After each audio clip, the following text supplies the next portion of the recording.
മണ്ണിൻ്റെ മനസ്സ് തൊട്ട് മഴയുടെ കുളിരറിഞ്ഞ് പ്രകൃതി പാഠത്തിൻ്റെ ഭാഗമായ ഒരു യാത്ര.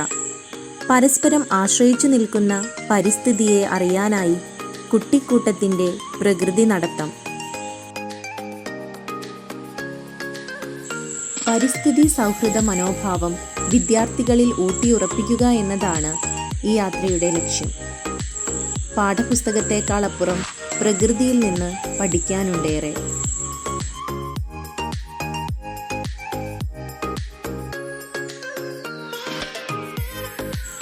പാഠപുസ്തകത്തിലൂടെയുള്ള സഞ്ചാരത്തേക്കാൾ കുട്ടികളുടെ മനസ്സിലേക്ക് ആഴ്ന്നിറങ്ങി ചെല്ലുന്ന ഒരനുഭവമാകും ഈ പ്രകൃതി നടത്തം.